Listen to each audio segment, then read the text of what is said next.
जय जिजाऊ, जय शिवराय, जय शंभूराजे. गडकिल्ले संवर्धन प्रतिष्ठान महाराष्ट्र राज्य सादर करीत आहोत शिवसाम्राज्याचे दिनविशेष.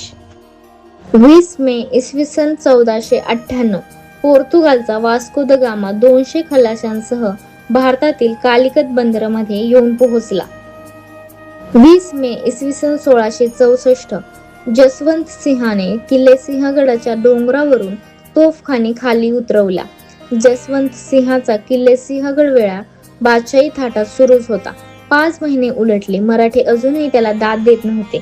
अखेर जसवंत सिंहाने सुलतानडवा म्हणजे निर्वाणीचा हल्ला चढविण्याचा निश्चय केला. त्यानुसार जय्यत तयारी करून गुरुवार दिनांक 14 एप्रिल इसवी सन 1664 पूर्ण शक्तीनिशी जसवंत सिंहाने किल्ले सिंहगडाच्या तटावर तोफांसह हल्ला केला. पण मराठ्यांनी तिखट प्रतिकार करून शेकडो मोगल व राजपूत कापून काढले. त्यातच नशिबानेही जसवंत सिंहाचा घात केला.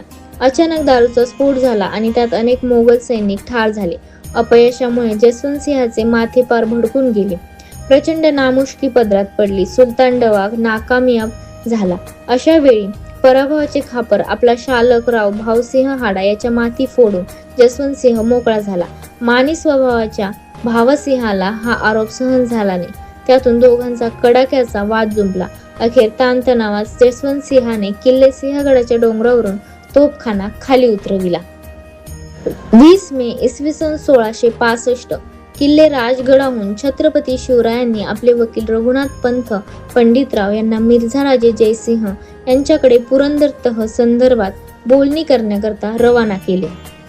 20 मे इसवी सन 1681 शहजादा अकबरने छत्रपती संभाजी महाराजांना लिहिलेल्या पत्राची नोंद. हिंदुस्थानातील त्या राजश्रेष्ठाने छत्रपती संभाजी महाराजांनी या माझ्या पत्रात लिहिल्याप्रमाणे वागावे, म्हणजे लौकिक जगात आणि धार्मिक दृष्टीने त्यांचा सुलौकिक होईल. यापूर्वी मी तुम्हाला एक पत्र पाठवले होते, ते बहुतेक मिळाले नसावे, नाहीतर तुम्ही त्याचे उत्तर पाठविले असते. आता मी येऊन पोहोचेपर्यंत तुम्ही पत्रे पाठवण्यास कसूर करू नये.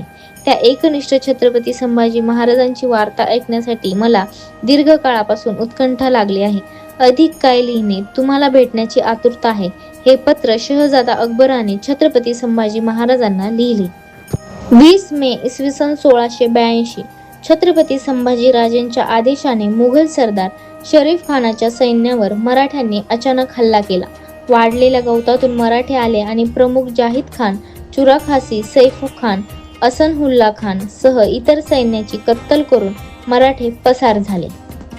20 मे इसवी सन 1818 इंग्रज अधिकारी कॅप्टन स्कॉटने बल्लारपूरच्या किल्ल्याला खिंडार पाडून प्रवेश केला.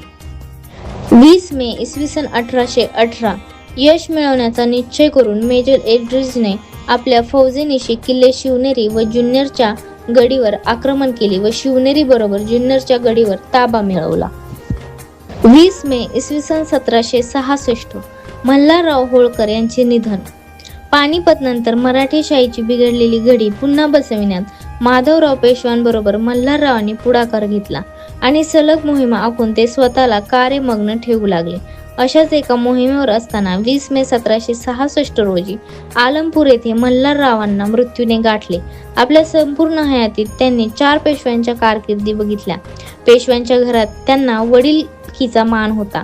अहिल्यादेवींनी त्यांच्या पश्चात आलमपूरचे नाव बदलून मल्हारनगर ठेवले आणि तेथे त्यांची छत्री उभी केली.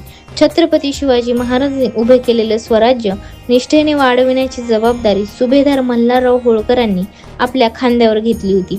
मराठी साम्राज्य वाढविण्याच्या कामी मल्हारबांनी आपले सर्वस्व पणाला लावले आणि मराठी साम्राज्याच्या सीमा सिंधू नदीपर्यंत वाढविल्या.